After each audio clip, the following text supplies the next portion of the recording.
કુંડલીની જાગૃતિ એટલે કે આપણને નિરાકાર પ્રભુનું જે જ્ઞાન થયું અને તે વડેની ચૈતન્ય શક્તિમાં સ્થિરતા આવી તો કુંડલી જાગી સમજો. બાકી ખોટી રીતે જુદા જુદા લોકો કુંડલીનું વર્ણન પાખંડ બતાવે છે. જુઓ, શરીરની મધ્યમાં શ્વાસ છે, તે શ્વાસની મધ્યમાં પ્રાણ છે, તે પ્રાણની મધ્યમાં આપણો ચેતન આત્મા છે અને તે ચેતન આત્માને પરમાત્માએ બ્રહ્માંડથી કરીને આ નાભી સુધી પરમાત્માએ પોતાનો મૂળ જ્ઞાનનો પ્રકાશ ફેલાવેલો છે. આ બધું જ આપણા શરીરમાં જ છે, પરંતુ તેને જોવા, જાણવા અને અનુભવવા માટે સદ્ગુરુની શાન જાણી પછી તો શ્વાસનો જ સંગ કરીને તે મન અને સુરતાને નાભીમાં લઈ જવાના છે. તે નાભીમાં જતાં તે મન આત્મા બની જાય છે અને સુરતા તે પરમાત્મામાં લીન થઈ જાય છે. ત્યારે પરમાત્માની પ્રાપ્તિ થાય છે. હવે સાચું સમજાણું. હવે કુંડલીને ક્યાં જાગૃત કરવાની છે? એ તો જાગૃત છે, પણ આપણે પોતાને અંતર્મુખ થવાની જરૂર છે.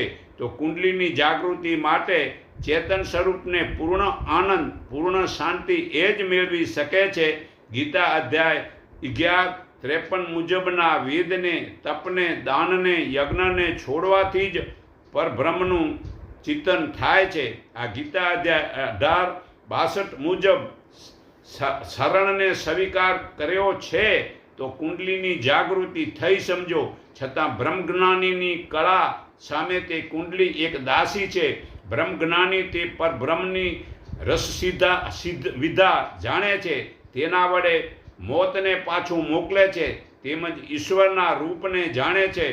માનવ મનમાં દૂર દૂરની વાતોને સાંભળે છે.